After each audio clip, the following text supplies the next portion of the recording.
আমার নবী মেরাজ থেকে আসার পরে আল্লাহর নবী রাহমাতুল লিল আলামিন নবীর কাছে প্রত্যেকদিন সকালবেলা আবুল হেকাম নামক যে ব্যক্তি পরবর্তীতে আবু জাহেল মুরুক্ষের ফিতা হয়েছে, ওই আবু জাহেল আমার নবীর সামনে আইসা নবীরে প্রত্যেকদিন সকালে জিগাইতো, এ মুহাম্মদ তোমার কাছে নতুন কোনো খবর আছে কিনা, নতুন কোনো খবর আছে কিনা।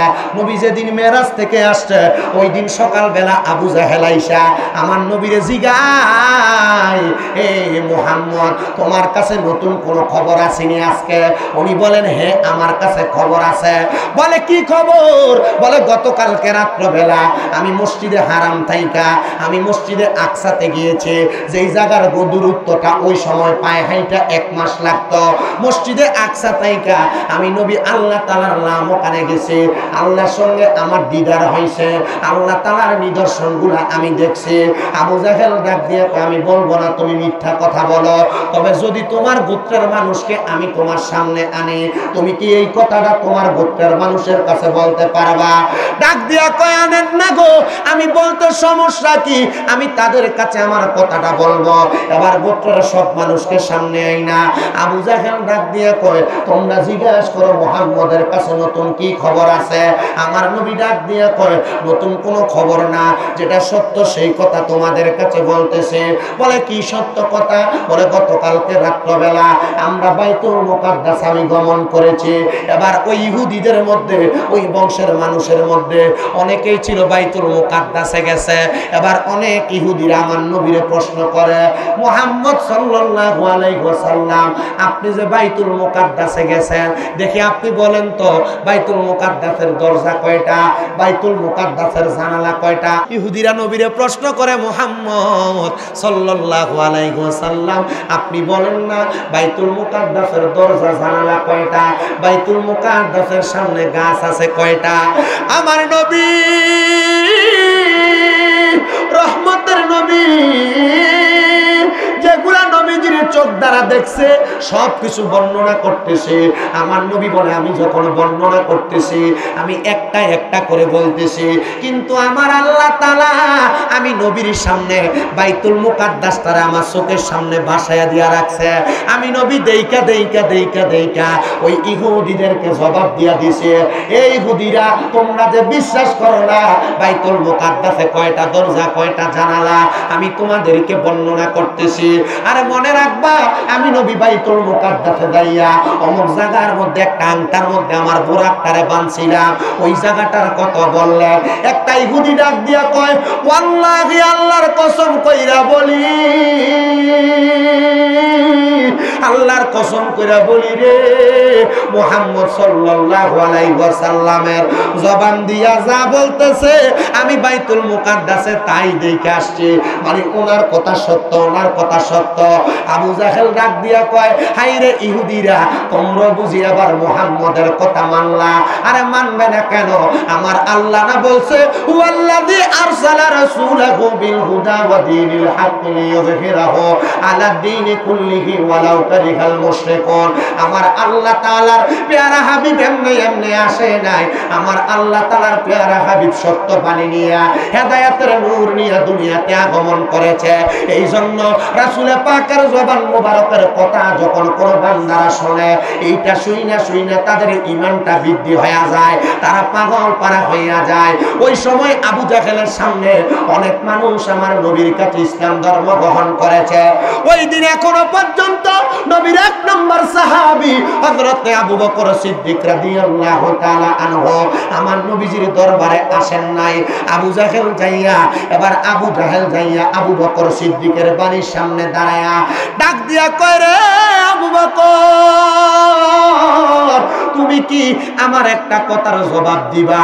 বলে কি জবাব চাও? বলে তোমার নবী মুহাম্মদ সাল্লাল্লাহু আলাইহি ওয়াসাল্লাম। আবু জাহেল কিন্তু দুরূদ শরীফ আদায় করে নাই, করলে তো এটা ঈমানদার থাকতো ঠিক না? আমরা এই জন্য দুরূদ শরীফ আদায় করি। আবু জাহেল ডাক দিয়া কয়, তোমার নবী মুহাম্মদ সাল্লাল্লাহু আলাইহি ওয়াসাল্লাম উনি নাকি গতকালকে মেরাজের মধ্যে গমন করছে, আল্লাহর সাথে দিদার করে আসছে, এই কথা কি তুমি বিশ্বাস করো? আবু জাহেল কয়, সদ্দাক্তা, অবশ্যই আমরা বিশ্বাস করি, অবশ্যই আমরা মানি। এর চাইতে জটিল বিষয়গুলা আমি আবু বকর মানছি, আর মানছি শুধু এইটা না, আমি বিশ্বাস করি এটার উপর ঈমান আনছি। আবু জাহেল আবু বকর আমার নবীজির সামনে ডাক দিয়ে কয়, ইয়া রাসূলুল্লাহ, আমার নবীজি মুস্কি মুস্কি হাসে। নবী প্রশ্ন করে, আবু বকর, আবু জাহেলের সাথে বুঝি তোমার দেখা? তোমার কি বলছে? বলে, নবী সে আমারে বলে আমি নবী, আপনি নবী মেরাজের মধ্যে গিয়েছেন, এই কথা আমি মানি কিনা? আমি বলছি মানি। আমার নবী কয়, আবু বকরের কাছে আমি যখন মেরাজের খবর দিলাম, মেরাজের খবর দেওয়ার সাথে সাথে আমার কথাটা সত্য বইরা আবু বকর সিদ্দিকী সর্বপ্রথম এই কথাটাকে সত্য জানছে। আবু বকর যখন ইসলাম গ্রহণ করে নাই, নামটা ছিল আবু কুহাফা, এবার নামটা ইসলাম ধর্ম গ্রহণের পরে নাম হয়ে গেছে আবু বকর। মেরাজের সাক্ষী দেওয়ার কারণে আমার আল্লাহ তাআলা আমার পেয়ারা হাবিব মুহাম্মদুর রাসূলুল্লাহর মাধ্যমে আবু বকরের নাম তারাইকা দিছে সিদ্দিকে আকবর। সবচাইতে বড় সিদ্দিকে আকবর মানে সত্যবাদী। সাহাবায়ে কেরাম ডাক দিয়া কই, ইয়া রাসূলুল্লাহ, নবী গো, ও দয়ার নবীজি, আপনার কাছে জানতে চাই, আপনি বলেন না বান্দা থেকে যখন বন্ধু হয়ে যায় তো বান্দাটার লাভটা কি হয়? এবার আমার নবী কয়, উম্মত, আমার আল্লাহ তাআলার ঘোষণা, যখন বান্দা তার জবান দিয়া কোনো কথা বলে, ওই জবান আর বান্দার জবান থাকে না, ওই জবান আমার আল্লাহর কুদরতি জবান হয়ে যায়। ওই আল্লাহর বন্ধু যখন তার হাত দিয়ে কোনো কর্ম করে, ওই হাতটা তখন আর তার হাত থাকে না, ওই হাতটা আমার আল্লাহর কুদরতের হাত হয়ে যায়। ওই বান্দা যখন দুনিয়াতে তার মুখ দিয়া তার পা দিয়া কোনো কাজ করে, ওই পাটা তার পাও থাকে না, ওই পাটা আমার আল্লাহ তাআলার কুদরতি পাও হয়ে যায়। হে আমার বাবা, হে আমার বলশীদের যুবক ভাইরা, তাইলে চিন্তা করেন, আল্লাহর বান্দাও থাকা যায়, আল্লাহর বন্ধুও থাকা যায়। সাময়িক ব্যক্তি বান্দা, কিন্তু অসাময়িক ব্যক্তি যেটা বেশি বেশি ইবাদত করে এটা বন্ধু। বন্ধু হইতে পারলে আল্লাহ আপনার সর্বোচ্চ বিরাজমান থাইকা আপনি বান্দারে সব জায়গার মধ্যে সহযোগিতা করবে। কেমন সহযোগিতা করবে? একটু মনোযোগ দিয়ে শুনলে বয়ানটা আপনারা বুঝতে পারবেন। আল্লাহর ওলিদেরকে আল্লাহ তাআলা কিছু অলৌকিক ক্ষমতা দান করে, কথা কন না? করে কি করে না? আল্লাহর ওলিদেরকে অলৌকিক ক্ষমতা দান করেন কে? আল্লাহ। আমার আল্লাহ তাআলা কেমন অলৌকিক ক্ষমতা দান করেন? আফগানিস্তান নামক এলাকার মধ্যে একজন আল্লাহ পাকের বান্দা, যিনার নাম হলো হযরতে হাবিবুর রহমান ইবনে কাবিল আফিন্দি। উনি বলতেছেন, ও দুনিয়ার মানুষের দলেরা, আমি একদিন আমার মসজিদের পাশে দিয়া রাত্রবেলা হেঁটে হেঁটে যাচ্ছিলাম। যাওয়ার সময় আমি তাকে দেখলাম ওই মসজিদের মধ্যে একজন ব্যক্তি ইবাদত করতেছে, কিন্তু তার এমন শীতের সময় তার শরীরের মধ্যে কোনো জামা কাপড় নাই, একবারে অবস্থাটা কেমন জানি মনে হইতেছে, কিন্তু উদি লাগায় ইবাদত করতেছে।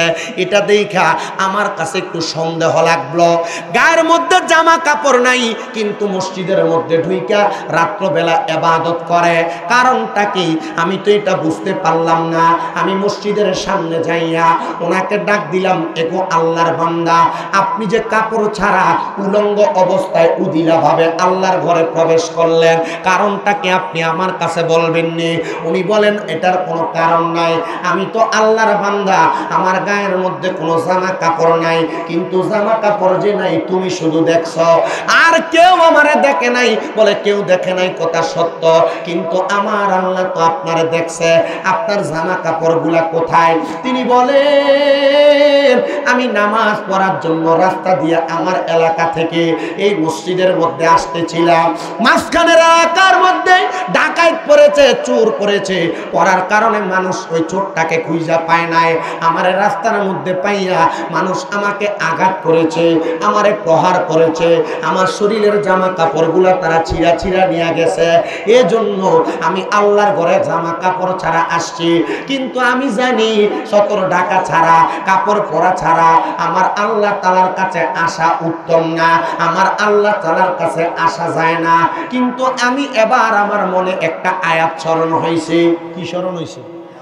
আয়াত স্মরণ হয়েছে। আমার আল্লাহ না বলছে লা ইউকাল্লিফুল্লাহু নাফসান ইল্লা উসআহা। আমার আল্লাহ তাআলা কারো সাধ্যের বাহিরে কোনো কিছু চাপায়া দেয় না। আমি ওই মানুষগুলার কাছে বেয়াজ্জতি হওয়ার যোগ্য, এই জন্য আল্লাহ আমারে বেয়াজ্জতি করাইছে। আমি এই মানুষগুলার কাছে আমার জামা কাপড়গুলা দিয়া দেওয়ার যোগ্য, এই জন্য মানুষগুলা আমার জামা কাপড়গুলা ছিঁড়া নিছে। আর তোমার কাছে আমি ধরা খাওয়ার যোগ্য, আমি উলঙ্গ অবস্থায় মসজিদে আসছি, এটার জন্য আমি যোগ্য। এই জন্য আমার আল্লাহ তাআলা আমারে এমন ভাবে মসজিদে আনাইছে। এবার আল্লাহর বান্দা কয় আমি কোন পাগলের ধান্দার মধ্যে পড়লাম। উনি তো দেখতেছি মাওলার প্রেমে পাগল হইয়া উনি আর দুনিয়ার মানুষের মতো সাধারণ কথা বলে না, উনি তো হাকিকি লেভেলের কথা বলে, মানে গোপনীয় গোপনীয় কথা বলে। আমি বললাম বাবা এইভাবে ইবাদত করবেন আর আমার কাছে পছন্দ হবে না। আপনার কাছে আমার আবদার, আমি আপনাকে কিছু জামা কাপড় প্রদান করব, আপনি জামা কাপড়গুলো পইরা আমার আল্লাহ তাআলার ইবাদত করবেন। উনি কই এটাও আমার আল্লাহর খেলা, কারণ আল্লাহ তাআলার লীলা খেলা কেউ বুঝতে পারে না। আপনি আমার জামা কাপড় দিবেন, রাস্তায় মানুষ আমার জামা কাপড় ছিঁড়া নিয়ে গেছে, আর আল্লাহ আপনারে দিয়ে আমার একটা জামা কাপড় দিব, এটাও আমার আল্লাহ খেলছেন। আমার আল্লাহ তাআলা আপনারে দিয়ে করাইছেন, দেন আপনি আমারে জামা কাপড় দেন। আল্লাহর বান্দাটা জামা কাপড়টা পইরা এবার গভীর রজনীতে ইবাদত করতেছে। ওই ইবাদত অন্য কোনো ইবাদত না, ওই ইবাদতের নাম হলো তাহাজ্জুদের নামাজ। এ মুসলমানেরা, এ ইমানদারের দলেরা, এ বলশিত এলাকার পর্দার অন্তরালের আমার মা বোনেরা, তোমার ঘরে বুঝি বরকত নাই গো, বরকত নাই। তোমার ঘর থেকে যদি রোগ বালা মুসিবত না ছাড়ে, তোমার ঘরে যদি জামাইর ইনকামের মধ্যে বরকত না হয়, আমি বলবো রে স্বামী স্ত্রী দুইজন মিলা তাহাজ্জুদের নামাজ পড়ো। কারণ আমার আল্লাহ আমার নবীরে বলছে ওয়া মিনাল লাইলি ফাতাহাজ্জাত বিহি নাফিলাতাল লাকা আসা আইয়াবাসাকা রাব্বুকা মাকামান মাহমুদা। আল্লাহ নবীরে কয় আপনি রাতের কিছু অংশে তাহাজ্জুদের নামাজ পড়েন, অতি সত্বর আপনাকে মাকামে মাহমুদ প্রশংসার জায়গা দান করা হবে। এই আয়াত যখন আমার নবীর উপরে নাজিল হয়, আমার নবী সারা রাত্র দাঁড়ায়া দাঁড়ায়া 2 রাকাত নামাজ পড়ছে রে। 2 রাকাত নামাজ পড়া আমার নবী আল্লাহর কাছে কান্দে। মা আয়েশা সিদ্দিকা কয় জগতের মানুষ, আমি দেখলাম আমার নবীর রুকু বড় লম্বা, আমার নবীর সেজদা বড় লম্বা। আমি নবীর রুকু সেজদা লম্বা দেখা নবী যখন নামাজ শেষ করছে ফজরের আগ ওয়াক্ত হয়ে গেছে, আমি আমার নবীরে বললাম ইয়া রাসূলুল্লাহ, আপনারা তো কোনোদিন এত লম্বা সেজদা দিতে দেখি নাই, আপনারা তো কোনোদিন এত লম্বা রুকু দিতে দেখি নাই। আজকে দি দেখি আপনি নবী লম্বা রুকু দিলেন, আজকে দি দেখি আপনি নবী লম্বা সেজদা দিলেন। আমার নবী ডাক দিয়া কয় আয়েশা রে, ও আয়েশা শুনো, আমি নবী কেন লম্বা রুকু সেজদা দিছি। আমার আল্লাহ তাআলা আয়াত নাজিল করছে, আমি নবী যদি তাহাজ্জুদ পড়ি, আমি নবী যা চাইমু আল্লাহ তাআলা মাকামে মাহমুদ প্রশংসার জায়গা আমি নবীরে দিব। তুমি তো জানো আমি নবী উম্মতের পাগল। আমি জানি আমি নবী দুনিয়া থেকে যাওয়ার পরে আমার উম্মতেরা আমি নবীর দেখা দেখা তারাও তাহাজ্জুদের নামাজ পড়বে। আমি আমার আল্লাহর কাছে কান্দি, আমার আল্লাহ আমার উম্মত যদি তাহাজ্জুদের নামাজ পড়ে আমার উম্মতের কি দান করবে। নবী গো, ও দয়াল নবী গো, আপনি কেন উম্মতের এত পাগল? ও সুন্নি মুসলমানেরা, আমরা সুন্নিরা মানুষ মাঝে মাঝে দেখবেন কয় আমরা সুন্নিরা নাকি শুধু নবী নবী করি। আরে কেন আমরা নবী নবী করতাম না? কারণ আমার নবী তো উম্মত উম্মত কইরা গেছে। ওরে বেলায়াতের মুর্শিদ হইয়া আসিলেন দিনের নবী, ওরে মুর্শিদকে না পাইলে কি আর রাসূল পাবিনি, বলেন মুর্শিদকে না পাইলে কি আর রাসূল পাবি। ওই আমার মুসলমান, আমার নবী কয় আয়েশা আমি নবী কেন কান্দি জানো? আমি নবী কান্দি আমার আল্লাহ যেন আমার উম্মতে মুহাম্মদী গুলারে এই তাহাজ্জুদ নামাজ পড়লে কিছু দেয়। আম্মা জান আয়েশা কয় নবী গো, ও দয়ার নবীজি, আমার আল্লাহ তো আপনি নবীরে ফিরিয়া দিত না, কারণ আপনি নবীর একটা উপাধি হইল মুস্তাজাবাতুদ দাওয়াত। আপনি নবী কোন দোয়া করলে আল্লাহ তাআলা দোয়া কবুল করে গো। ও মায়ার নবী, ও দয়ার নবী, রাহমাতুল লিল আলামিন নবী, আমার আল্লাহ কি বলছে? আমার নবী কয় আয়েশা আমার আল্লাহ ঘোষণা করছে আমি নবীর উম্মতেরা তাহাজ্জুদের নামাজ পড়া আমি আল্লাহর আমার আল্লাহর কাছে যা চাইবো আমার আল্লাহ উম্মতের তা প্রদান করব। হায়রে আমার বাবা, ও বড় শীতের মুসলমান, এবার এই তাহাজ্জুদের নামাজটা ওই আল্লাহর ওলি মসজিদে পড়তে গেছে, কারণ তিনি জানে তাহাজ্জুদ নামাজ পড়া আল্লাহর কাছে কিছু চাইলে আল্লাহ দেয়। অনেকের তো সন্তান হয় না, আল্লাহর কাছে চাইবেন আল্লাহ সন্তান দিবে। অনেকে ব্যবসা করেন বরকত হয় না, তাহাজ্জুদ পড়বেন আল্লাহ দিবে। অনেকে কামাই রুজি করেন বরকত হয় না, তাহাজ্জুদ নামাজ পড়বেন বরকত দিবে। অনেকে দুনিয়ার জমিনের মধ্যে কঠিন রোগে আক্রান্ত, আমি বলবো তাহাজ্জুদের নামাজ পড়বেন আল্লাহ দিবে। কিন্তু অনেকে চিন্তা করে হুজুর তাহাজ্জুদ নামাজ তো দূরের কথা, আমরা তো 5 ওয়াক্ত নামাজ হইতো করি না, আমরা তাহাজ্জুদের নামাজ পড়াম কোন সময়? না রে মুসলমান, না, আপনি বান্দা, আপনি উম্মতের দরকার আল্লাহ তাআলার আদেশ মোতাবেক আল্লাহ তাআলার হুকুমগুলো পালন করা। শুধু তাহাজ্জুদের নামাজ না, আর অনেক নফল ইবাদত আছে। সলাতুল ইস্তিসকার নামাজ আছে, সলাতুল খায়রের নামাজ আছে, সলাতুল দুহার মানে চাষের নামাজ আছে, আবার সলাতুল ইশরাকের নামাজ আছে, সলাতুল আওয়াবিনের নামাজ আছে, এমন অনেক সলাতুল হাজতের নামাজ আছে, সলাতুল তাসবির নামাজ আছে, এমন কত নফল ইবাদত আছে। আমরা তো শুধু 5 ওয়াক্ত লইয়া লাফাই, 5 ওয়াক্ত নামাজ হয়তো ঠিক মতো করি না। আমি বলবো রে বাবা, আল্লাহ তাআলার গোপনীয় গায়বী খাজিনা থাইকা যদি তোমরা বেশি কিছু পাইতে চাও, তাইলে তোমরা এমন কিছু গোপনীয় ইবাদত করো যেটার মাধ্যমে আল্লাহ তাআলা তোমারে গোপন সম্পদ দান করব। এবার ওই আল্লাহর ওলি তাহাজ্জুদের নামাজ পড়ছে, নামাজটা পড়া সারা রাত মসজিদে কাটাইছে। নামাজ পড়া যখন এবার সকাল হয়ে যায়, ইশরাকের নামাজ পড়া আল্লাহর ওলি মসজিদ থেকে বের হয়। রাত্রে যেই ব্যক্তির লগে দেখা হয়েছে ওই ব্যক্তি বাড়ি থেকে বের হয়, আল্লাহর ওলি মসজিদ থেকে বের হয়ে সামনের দিকে যায়। এবার ওই ব্যক্তি চিন্তা করে যিনি নামাজ পড়ে তার সাথে আমার আগে পরিচয় নাই, আজকে প্রথমই দেখলাম, আমি দেখি সে কোথায় যায়, তার বাড়িটা কোন জায়গায়। এবার ওই আগন্তুক ব্যক্তি বলে আমি তার পেছনে পেছনে যাইতে লাগলাম, কিন্তু সামনে যায় দেখলাম সে কোনো মানুষের বাড়িতেও যায় না, তার বাড়িতেও যায় না। আমি দেখলাম সে রাস্তায় যাইয়া একটা কুকুরের সাথে কথা বলে। কি লোকে কথা কয় কেউ? আমি যদি কই কুকুর ভালো আসুনি, কুকুর কি জবাব দিব? কুকুর জবাব দিব? আমি যদি কই কুকুর ভাত খাইছ, জবাব দিব? ওই আগন্তুক ব্যক্তিটা বলে আমি ওনার পেছনে পেছনে মসজিদে প্রবেশ করলাম। প্রবেশ করার পর ওনারে জিজ্ঞাসা করলাম, এ বাবা, এ হুজুর, আপনার কাছে আমি জানতে চাই আপনি যে কুকুরটার সাথে কথা বললেন, হুজুর কুকুর তো কথা বলতে পারে না, কিন্তু আপনি কুকুররে 3টা প্রশ্ন করলেন, কুকুর কি আপনার প্রশ্নের জবাব দিছে? বলে হ্যাঁ দিছে। হুজুর আপনি বুঝছেন? বলে বুঝছি। বলে কি বুঝছেন? আপনি প্রশ্নগুলার জবাবগুলা দেন। আপনি তো বললেন কুকুরের 10টা ভালো গুণ আছে, এর মধ্যে 3টা খারাপ গুণ। 1 নাম্বার খারাপ গুণ, কুকুর কেন ওয়ালের সাথে অথবা গাছের সাথে প্রস্রাব করে? কুকুর কেন মানুষের মতো ডাইরেক্ট মাটিতে প্রস্রাব করে না? এবার আল্লাহর ওলি ডাক দিয়া কয়, এই কুকুর আমারে জবাব দে,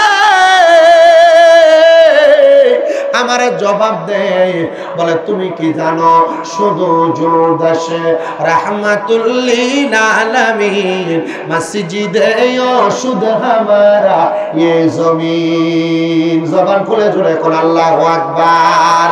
আল্লামা রুমি মসনবী রুমির মধ্যে কথাটা উল্লেখ করেছেন, দুনিয়ার সব জায়গা মসজিদ বানিয়ে দিছে আল্লাহ আমার নবীর বরকতে।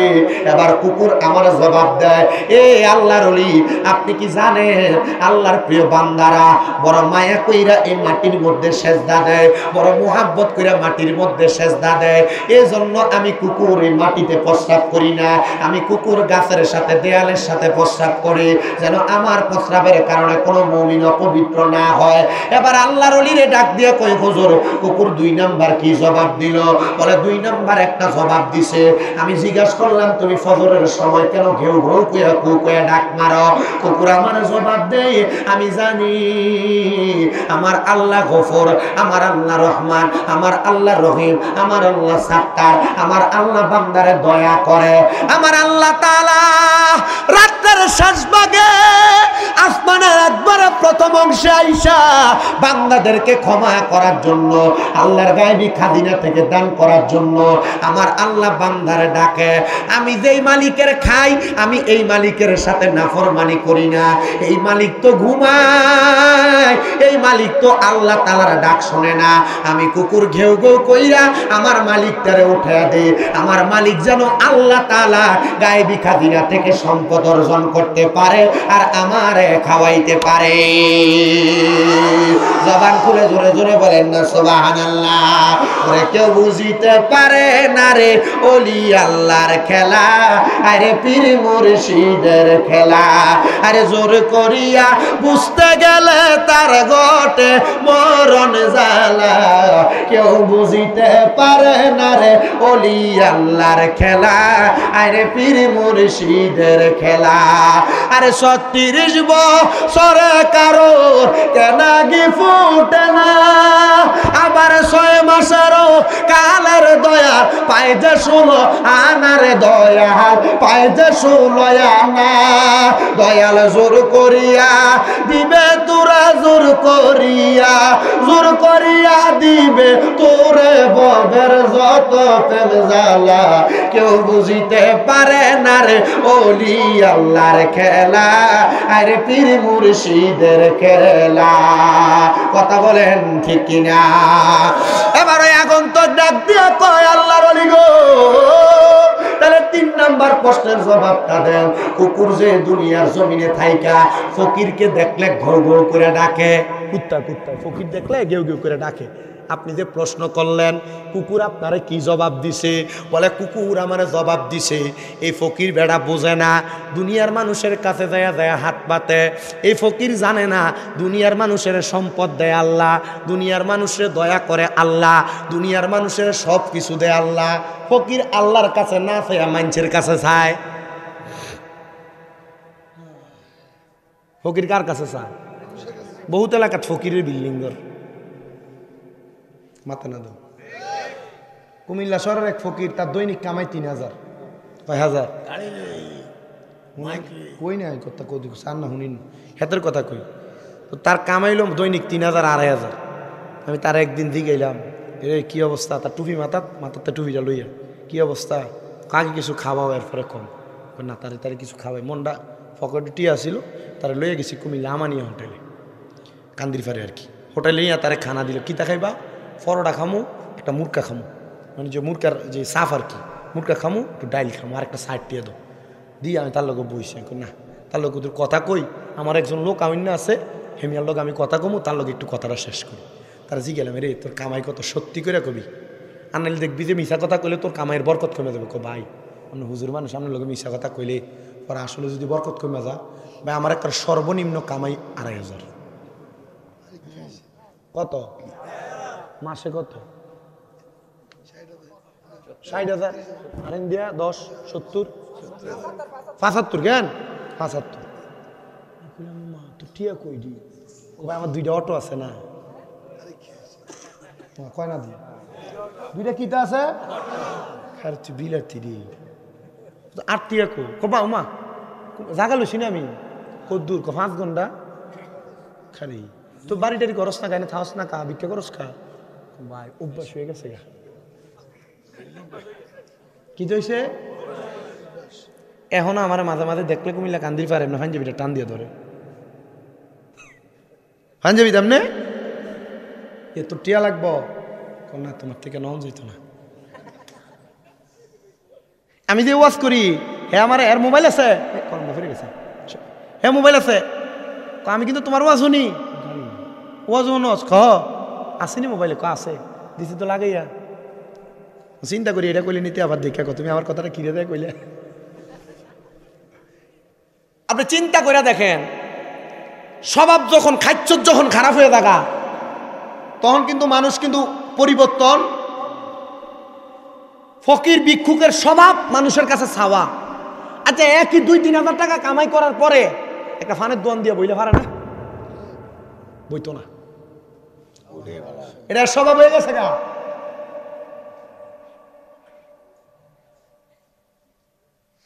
এগত কয়দিন আগে জয়পুরহাট গেছি আমরা যাওয়ার সময় রাস্তায় দাঁড়াইছি এক মহিলা ভিক্ষা খুঁজে তো আমাদের চাক্কা পাল্টাইছি আমরা বগুড়াতে তো আমি এনে এক বেডিজন ভিক্ষা করে আমি কইলাম কি গো আমি যে ভিক্ষা করেন সুস্থ মানুষ ক বাবা কিটা করুন তো ভিক্ষা যে করে আমি কইলাম তো আমরা বাড়িতে একটা কামের লোকের দরকার আবার আমার মাদ্রাসার ভিতরে একটার ভিতরে কাম এই রামদুন্যা বেডি নাই আমার এনে 8,000 টাকা বেতন দিই করবেন নি চাকরি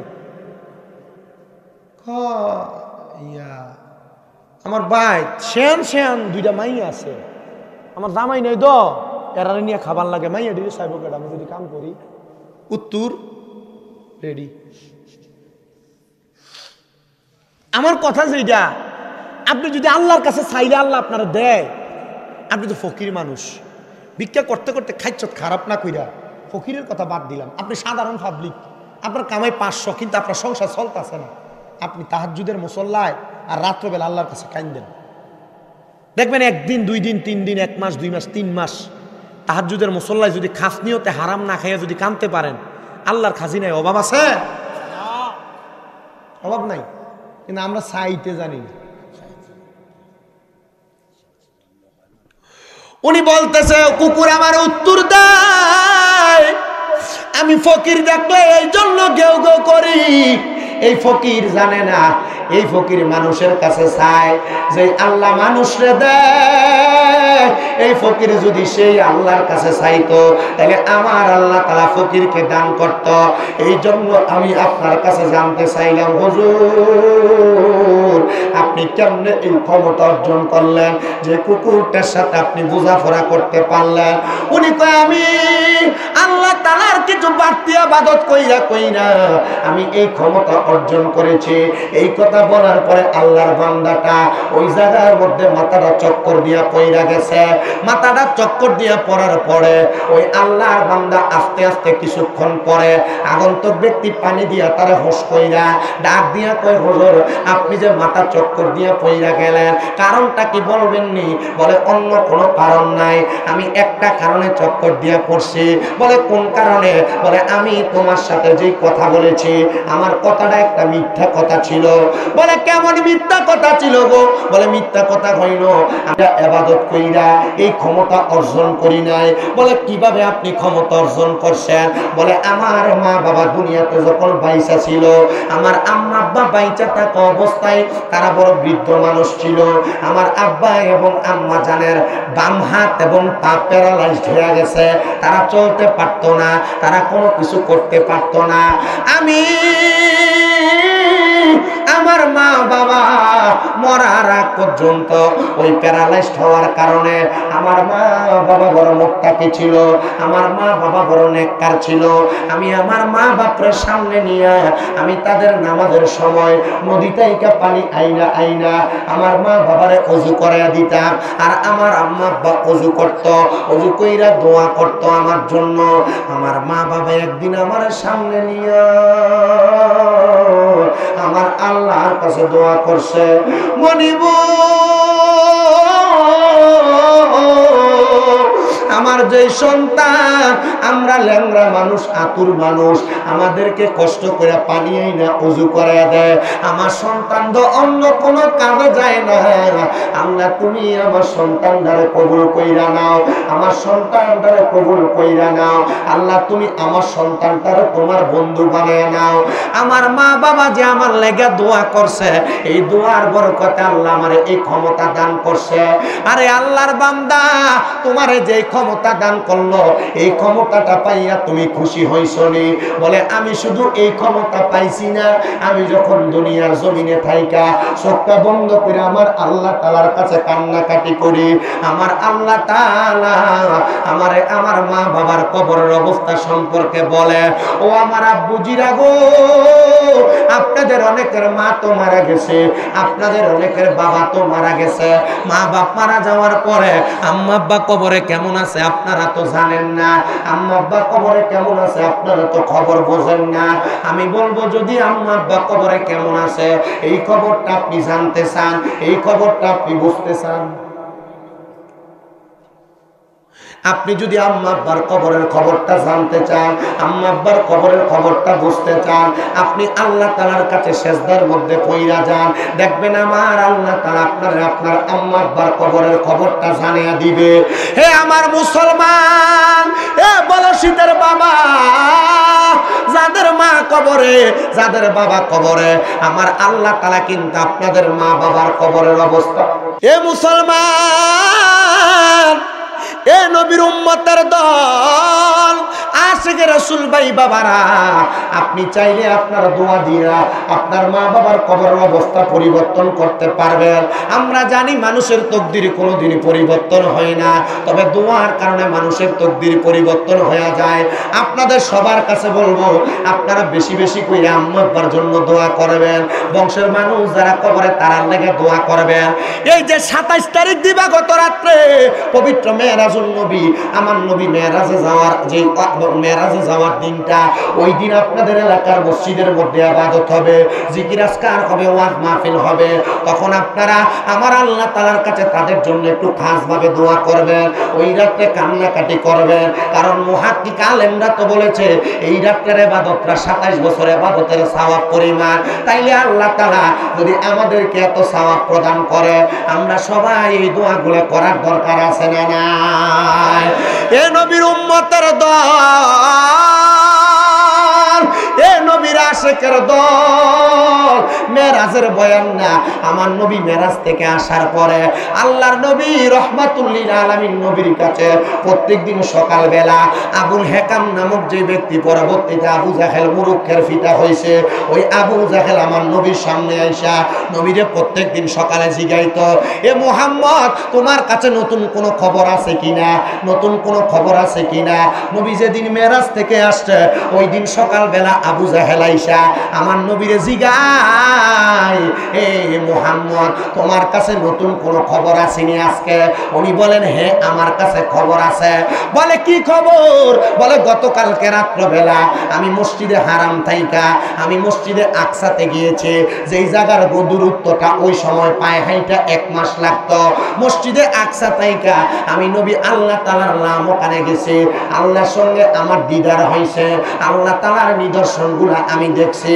আবু জাহেল ডাক দিয়ে, আমি বলবো না তুমি মিথ্যা কথা বলো, তবে যদি তোমার গোত্রের মানুষকে আমি তোমার সামনে আনি, তুমি কি এই কথাটা তোমার গোত্রের মানুষের কাছে বলতে পারবা? ডাক দিয়া কয়, আনেন না গো, আমি বলতে সমস্যা কি, আমি তাদের কাছে আমার কথাটা বলবো। এবার গোত্রের সব মানুষকে সামনে আই না, আবু জাহেল ডাক দিয়ে কয়, তোমরা জিজ্ঞাসা করো মুহাম্মদের কাছে নতুন কি খবর আছে? আমার নবী ডাক দিয়ে কয়, নতুন কোনো খবর না, যেটা সত্য সেই কথা তোমাদের কাছে বলতেছে। বলে কি সত্য কথা? বলে গতকালকে রাত্রবেলা আমরা বাইতুল মুকাদ্দাস আমি গমন করেছি। এবার ওই ইহুদিদের মধ্যে, ওই বংশের মানুষের মধ্যে অনেকেই ছিল বাইতুল মুকাদ্দাসে গেছে। এবার অনেক ইহুদিরা আমার নবীরে প্রশ্ন করে, মুহাম্মদ সাল্লাল্লাহু আলাইহি ওয়াসাল্লাম, আপনি যে বাইতুল মুকাদ্দাসে গেছেন, দেখি আপনি বলেন তো বাইতুল মুকাদ্দাসের দরজা কয়টা, বাইতুল মুকাদ্দাসের জানালা কয়টা? ইহুদিরা নবীরে প্রশ্ন করে, মুহাম্মদ সাল্লাল্লাহু আলাইহি ওয়াসাল্লাম আপনি বলেন না বাইতুল মুকাদ্দাসের দরজা জানালা কয়টা, বাইতুল মুকাদ্দাসের সামনে গাছ আছে কয়টা? আমার নবী রহমতের নবী যেগুলা নবীজির চোখ দ্বারা দেখছে সব কিছু বর্ণনা করতেছে। আমার নবী বলে আমি যখন বর্ণনা করতেছি আমি একটা একটা করে বলতেছি, কিন্তু আমার আল্লাহ তাআলা আমি নবীর সামনে বাইতুল মুকাদ্দাস তারা আমার চোখের সামনে বাসায়া দিয়া রাখছে। আমি নবী দেইকা দেইকা দেইকা দেইকা ওই ইহুদিদেরকে জবাব দিয়া দিছে, এই ইহুদিরা তোমরা যে বিশ্বাস করো না বাইতুল মুকাদ্দাসে কয়টা দরজা কয়টা জানালা, আমি তোমাদেরকে বর্ণনা করতেছি। আরে মনে রাখবা আমি নবী বাইতুল মুকাদ্দাসে যাইয়া অমুক জায়গার মধ্যে একটা আংটার মধ্যে আমার বোরাকটারে বাঁধছিলাম, ওই জায়গাটার কথা বললে একটা ইহুদি ডাক দিয়া কয়, ওয়াল্লাহি আল্লাহর কসম কইরা বলি, আল্লাহর কসম কইরা বলি রে, মুহাম্মদ সাল্লাল্লাহু আলাইহি ওয়াসাল্লামের জবান দিয়া যা বলতেছে আমি বাইতুল মুকাদ্দাসে তাই দেখে আসছি, মানে ওনার কথা সত্য, ওনার কথা সত্য। আবু জাহেল ডাক দিয়া কয়, হাই রে ইহুদিরা তোমরা বুঝি আবার মুহাম্মদের কথা মানলা? আরে মানবে না কেন? আমার আল্লাহ না বলছে ওয়াল্লাযী আরসালা রাসূলাহু বিল হুদা ওয়া দীনিল হক লিইয়ুযহিরাহু আলা দীনি কুল্লিহি ওয়ালাউ কারিহাল মুশরিকুন। আমার আল্লাহ তাআলার পেয়ারা হাবিব এমনি এমনি আসে নাই, আমার আল্লাহ তাআলার পেয়ারা হাবিব সত্য বাণী নিয়ে হেদায়েতের নূর নিয়ে দুনিয়াতে আগমন করেছে। এই জন্য রাসূল পাকের জবান মুবারকের কথা যখন কোন বান্দারা শুনে এইটা শুইনা তাদের ঈমানটা বৃদ্ধি হয়ে যায়, তারা পাগল পারা হইয়া যায়। ওই সময় আবু জাহেলের সামনে অনেক মানুষ আমার নবীর কাছে ইসলাম ধর্ম গ্রহণ করেছে। ওই দিন এখনো পর্যন্ত নবীর এক নম্বর সাহাবী হযরত আবু বকর সিদ্দিক রাদিয়াল্লাহু তাআলা আনহু আমার নবীজির দরবারে আসেন নাই। আবু জাহেল যাইয়া এবার আবু জাহেল যাইয়া আবু বকর সিদ্দিকের বাড়ির সামনে দাঁড়ায়া ডাক দিয়া কয়, রে আবু বকর তুমি কি আমার একটা কথার জবাব দিবা? বলে কি জবাব চাও? বলে তোমার নবী মুহাম্মদ সাল্লাল্লাহু আলাইহি ওয়াসাল্লাম। আবু জাহেল কিন্তু দুরূদ শরীফ আদায় করে নাই, করলে তো এটা ঈমানদার থাকতো, ঠিক না? আমরা এই জন্য দুরূদ শরীফ আদায় করি। আবু জাহেল ডাক দিয়া কয়, তোমার নবী মুহাম্মদ সাল্লাল্লাহু আলাইহি ওয়াসাল্লাম উনি নাকি গতকালকে মেরাজের মধ্যে গমন করছে, আল্লাহর সাথে দিদার করে আসছে, এই কথা কি তুমি বিশ্বাস করো? আবু জাহেল কয়, সদ্দাক্তা অবশ্যই আমরা বিশ্বাস করি, অবশ্যই আমরা মানি। এর চাইতে জটিল বিষয়গুলা আমি আবু বকর মানছি, আর মানছি শুধু এইটা না, আমি বিশ্বাস করি এটার উপর ঈমান আনছি। আবু জাহেল আবু বকর আমার নবীজির সামনে ডাক দিয়ে কয়, ইয়া রাসূলুল্লাহ। আমার নবীজি মুস্কি মুস্কি হাসে। নবী প্রশ্ন করে, আবু বকর আবু জাহেলের সাথে বুঝি তোমার দেখা, তোমার কি বলছে? বলে নবী সে আমারে বলে আমি নবী, আপনি নবী মেরাজের মধ্যে গিয়েছেন, এই কথা আমি মানি কিনা? আমি বলছি মানি।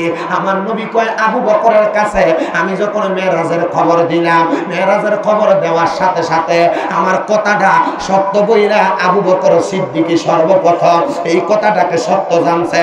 আবু বকর যখন ইসলাম গ্রহণ করে নাই নামটা ছিল আবু কুহাফা, এবার নামটা ইসলাম ধর্ম গ্রহণের পরে নাম হয়ে গেছে আবু বকর। মেরাজের সাক্ষী দেওয়ার কারণে আমার আল্লাহ তাআলা আমার পেয়ারা হাবিব মুহাম্মদুর রাসূলুল্লাহর মাধ্যমে আবু বকরের নাম তারাইকা দিছে সিদ্দিকে আকবর। সবচাইতে বড় সিদ্দিকে আকবর মানে সত্যবাদী।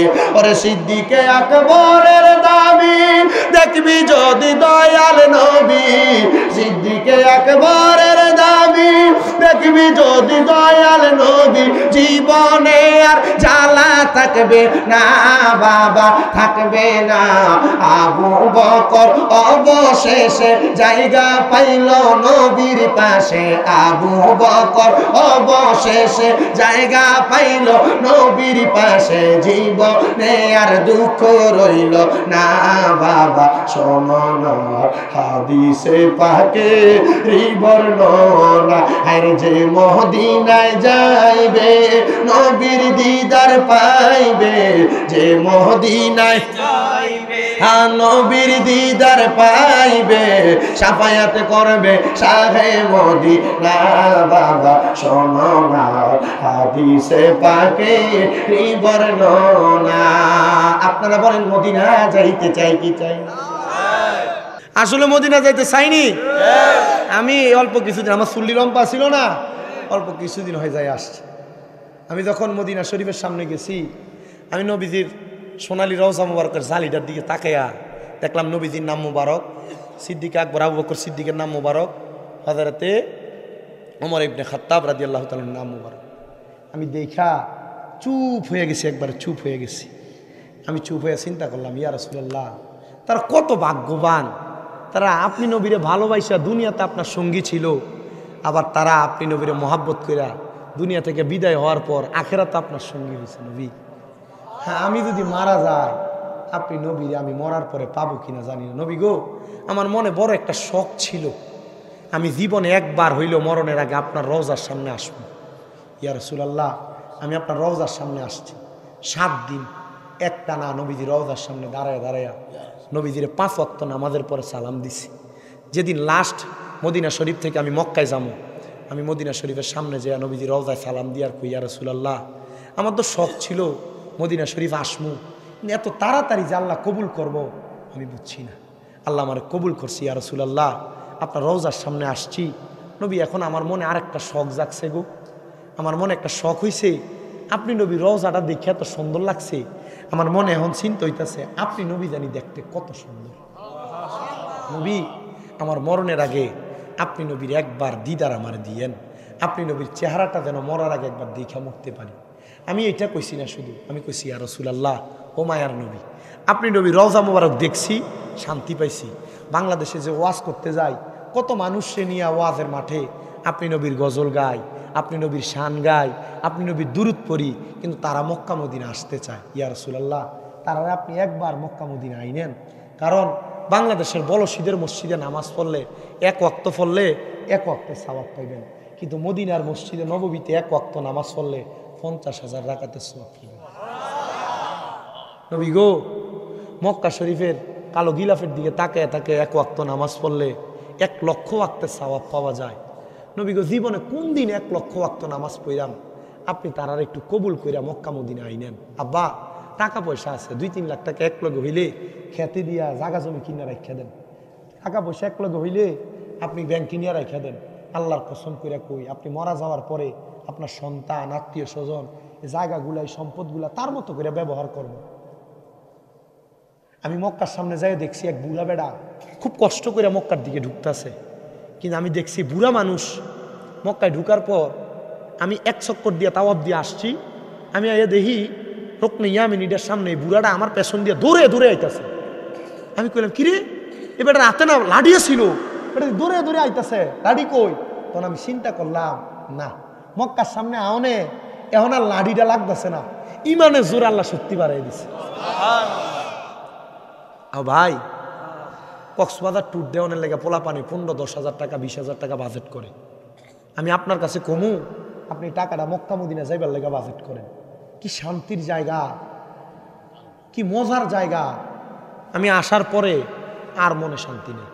আমি শুধু আল্লাহর কাছে দোয়া করি, আল্লাহ আরেকবার দেখি না যাওয়া যায়নি। ওই জায়গায় গেলে আপনার তৃপ্তি মিটবে না। খানা খাবেন আপনি, আরে খানা মক্কা মদিনাতে গেলে আপনি জমজমের পানি খাইতে খাইতে আপনার পেট এমনি ভরে যাবে। আপনি নামাজ পড়ে বাইর হবেন, দেখবেন ছোট ছোট বাচ্চারা আল্লাহ হাত দিয়ে কয়ে আপনারা ডাকতেছে, খেজুর খেয়ে পেট ভরে যাবে। এত মজার জায়গা মক্কা মদিনা। আর আপনি আরেক কথা মনে রাখবেন, আল্লাহর নবীজি বলছেন, মান যারা কবরি ওয়াজাবাত লাহু শাফাআতি ইয়াউমাল কিয়ামা।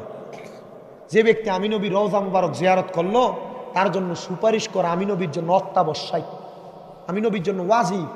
তো নবী যদি আপনার জন্য সুপারিশ করে, এই মিয়া নবীজির সুপারিশকে আল্লাহ ফিরিয়ে দিব না, তাহলে আপনার জন্য জান্নাত ওয়াজিব হয়ে যাবে। এই জন্য আপনাদের কাছে আমি একটা কথা বলতে চাই, এটাকে সাফায়াত কুবরা বলে, ঠিক না হুজুর? আমি আপনাদের কাছে আবদার করব, জীবনে যা করেন আর না করেন মক্কা মদিনা যাওয়ার নিয়ত করেন। যাইতে চান না? নিয়ত করতে অসুবিধা আছে? রসুল পাকের ঘোষণা, ভালো ভালো নিয়ত যারা করে এই নিয়তের বরকত আল্লাহ তাআলা তাদেরকে দান করে। আপনার মনে করেন আপনি কামাই করেন মাসে 10, 15, 20,000, 30,000, 50,000 টাকা। আপনি নিয়ত করেন, আল্লাহ আমি যদি 2 কোটি টাকার মালিক হই, 1 কোটি টাকা মসজিদে দিয়ালাম। আপনি যদি 2 কোটির মালিক হবেন কিনা আপনার বর্তমান অবস্থা দেখে তো আপনি বুঝবেন। যদি মনে করেন যে আপনি তো বুঝেন হইতেন না, নিয়ত করে নেবেন, আল্লাহ আমি 2 কোটির মালিক হইলে 1 কোটি কই দিয়ে দেবো, মসজিদে দিয়ে দেবো। দেখবেন আল্লাহ আপনার হয়তো বা এই নিয়তের বরকত আপনারা দান করে দিবেন। কই থেকে টাকা কামাই করছেন আপনি বুঝতেও পারবেন না, ঠিক না? আমি আপনাদের কাছে এটা বলতে চাচ্ছি আর কি, আপনি নিয়ত করবেন আল্লাহ আমার মরার আগে একবার মক্কা মদিনা নিয়েন। কারণ নিয়াতুল মুমিনিন খায়রুম মিন আমালি, মুমিনের নিয়ত তার আমলের চাইতে উত্তম। আপনি নিয়ত করছেন আপনি মক্কা মদিনা যাবেন, যাইতে পারেন না, আপনি মারা গেছেন, মারা যাওয়ার পর আপনার আমল নামায় মক্কা মদিনা যাওয়ার সওয়াবটা লেখা হয়ে যাবে। হাত তোলেন, ডান হাত, বলেন আল্লাহ মরণের আগে একবার হইলেও মক্কা তাওয়াফ মদিনা জিয়ারত নসিব করেন, আমিন। যদি যাইতে নাও পারেন আমল নামে যাওয়ার সওয়াব হবে। মোহাব্বতে কোন আমিন। তাহলে আমরা সবাই যাইতে চাই তো ইনশাআল্লাহ। মোহাব্বতে পড়েন, যে মদিনায় যাইবে নবীর দিদার পাইবে, যে মদিনায় যাইবে নবীর দিদার পাইবে, শাফায়াত করবে শাহে মদিনা। বাবা শোনো না হাদিসে পাকে বর্ণনা, বর্ণনা হাদিসে পাকে বর্ণনা। সিদ্দিকে আকবরের দাবি দেখবি যদি একেবারে নবী, সিদ্দিকে আকবরের দাবি দেখবি যদি একেবারে নবী, জীবনে আর জ্বালা থাকবে না বাবা, থাকবে না। আবু বকর অবশেষে জায়গা পাইল নবীর পাশে, আবু বকর অবশেষে জায়গা পাইল নবীর পাশে, জীবনে আর দুঃখ রইল না বাবা। শোনো না হাদিসে পাকে বর্ণনা, যে মদিনায় যাইবে নবীর দিদার পাইবে, যে মদিনায় নবীর দিদার পাইবে, শাফায়াত করবে শাহে মদিনা। বাবা শোনো না হাদিসে পাকে বর্ণনা। একটা জবান বন্ধ রাখবেন না, সবাই চিৎকার মেরে বলেন আল্লাহু আকবার। দুনিয়ার মুসলমান, আমার নবী আসার পরে সিদ্দিক আকবর সাক্ষীটা দিছেন, এই জন্য সিদ্দিক আকবর রাদিয়াল্লাহু তাআলা আনহু আমার নবীর কাছে সবচাইতে বড় সত্যবাদী হিসেবে প্রমাণ পাইছে। ও নবীর উম্মতের দল, ও আশিক রাসূল ভাই বাবারা, এবার আপনারা বলেন আমরা সবাই সিদ্দিক আকবরের মতো আমার নবীকে বিশ্বাস করার দরকার আছে না নাই? আরো মোহাব্বতের আওয়াজে বলেন আছে না নাই? ইন্তেকাল করার পর সিদ্দিক আকবর রাদিয়াল্লাহু তাআলা আনহুর লাশ মুবারককে নিয়ে সাহাবায়ে কেরাম অপেক্ষা করছেন, ওনার লাশ দাফন করবেন। আমি আল খাসাইসুল কুবরাতে ঘটনাটা দেখে আমি বড় অবাক হইলাম, কিরে ওনার জীবনীতে এত বড় ঘটনা। সিদ্দিক আকবর রাদিয়াল্লাহু তাআলা আনহুর ইন্তেকালের পরে এবার সব সাহাবায়ে কেরাম ওনার জানাজা পড়ার পর সবাই অপেক্ষা করছেন, ওনাকে কোথায় দাফন করবেন? পাশে জান্নাতুল বাকি না, সিদ্দিক আকবর রাদিয়াল্লাহু তাআলা আনহুর লাশটাকে জানাজা পড়ার পর অনেক সাহাবায়ে কেরাম যখন বসা, হঠাৎ একজন সাহাবী উনি উল্লেখ করে বলতেছেন, এ নবীর কলিজার টুকরা সাহাবায়ে কেরাম, আমার রসুলে পাক আমাকে অল্প কিছুক্ষণ আগেই বলে দিলেন সিদ্দিক আকবর রসুলে পাকের দুনিয়ার সঙ্গী ছিল, হিজরতের সঙ্গী ছিল। আমরা যেন সিদ্দিক আকবরকে নবীজির পাশে শোয়া দিয়া আমরা যেন সিদ্দিক আকবরকে রসুলে পাকের আখিরাতের সঙ্গী বানিয়ে দিই।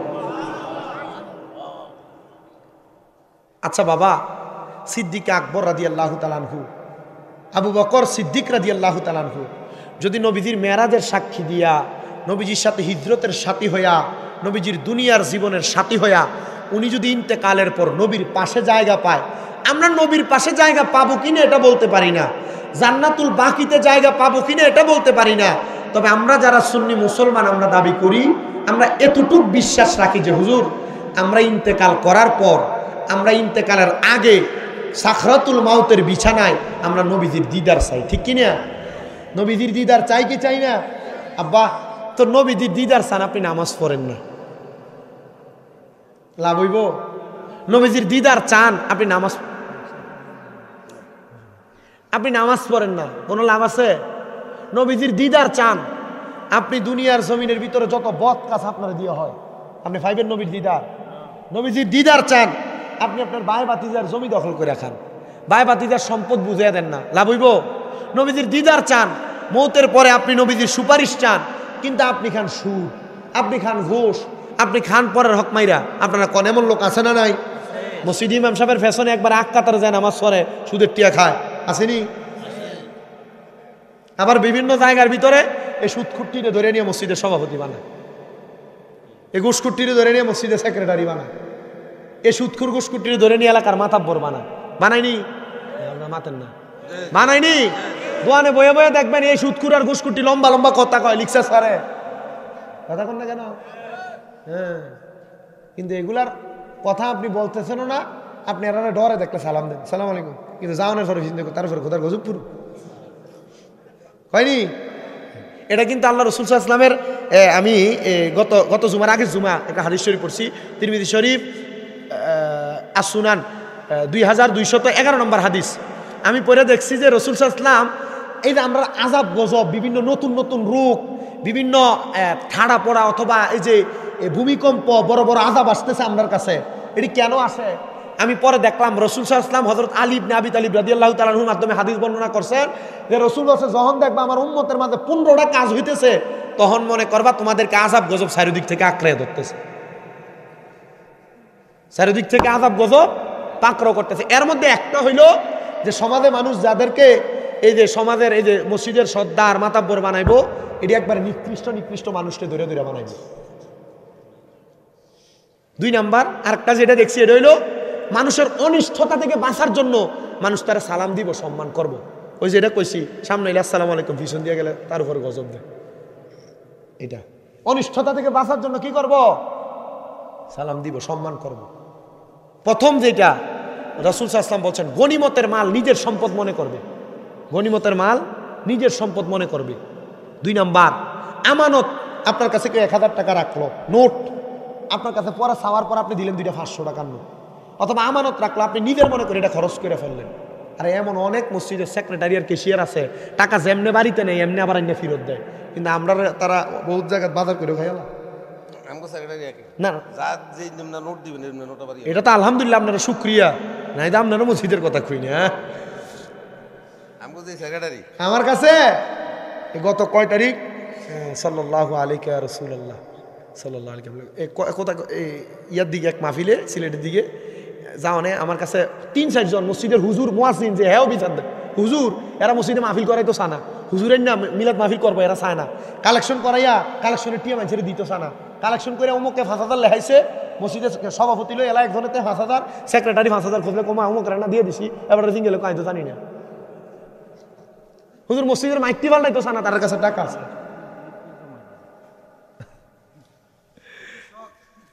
আচ্ছা, হুজুর বলে নামাজ পড়ে না, দেখেন নামাজ যদি পড়ে তাহলে হুজুর আসার আগ পর্যন্ত ও মা গো হুজুর 5 মিনিট জিকির করবেন।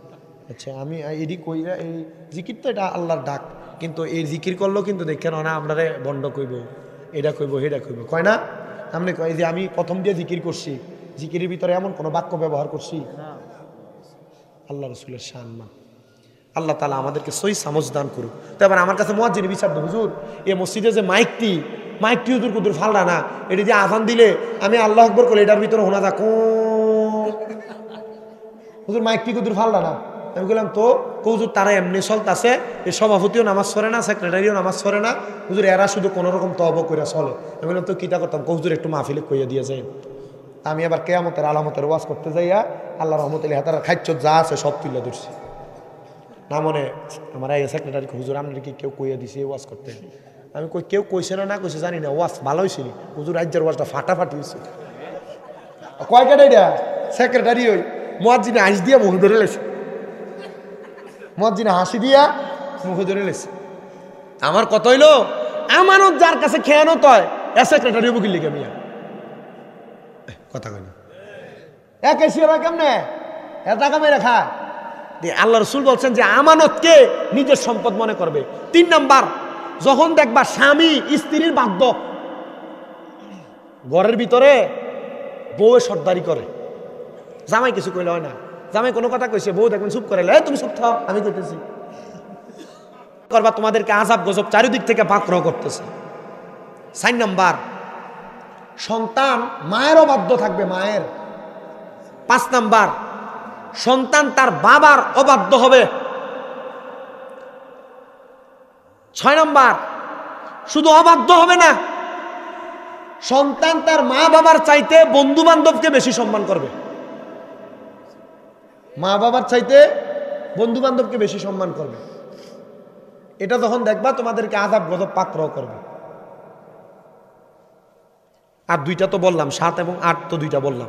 9 নাম্বার, দেখবা তোমাদের মাঝে কিয়ামতের পূর্বে নতুন নতুন বাদ্যযন্ত্র তৈরি হবে। নতুন নতুন বাদ্যযন্ত্র কি? এই যে দেখেন, আগে বিয়াতে কোনো রকম বেডিয়েতে গীত টিত গাইতো, কিন্তু এখন বিয়া মুসলমানি গায়ে হলুদ, জন্মদিন, কান ফোরানি, নাক ফোরানির ভিতরে ডেক্সে ডাঙ্গা লাগাই দেয়, ডিজে পার্টির কনসার্ট চলে, হয় কি না? 3 দিন আগ থেকে চলে, মানুষ ঘুমাইতে পারে না। এই নতুন নতুন দেখবা তোমরা বাদ্যযন্ত্রের আবিষ্কার হয়। আপনি এই বাদ্যযন্ত্র বাজায় বিয়া ফরাইতেছেন, আবার বিয়ার ভিতরে বিয়া ফরানোর পরে হুজুর দোয়া করতেছে, আল্লাহ এই বিবাহের মাধ্যমে তাদের যে মিলবন্ধন দান করো আর তাদেরকে একটা নেককার সন্তান দান করো। আপনি বিয়া শুরু করলেন গান বাজনার মতো হারাম কাম দিয়া, আবার নেক সন্তান আশা করেন। এরপরে দেন 1 মাস পরে মাইয়া ফুতুরে ফোলারে ফিডে, ফোলা মাইয়ারে ফিডে, এটির বহুত বিশাল হয়ে যাওয়া লাগে, ঠিক কিনা?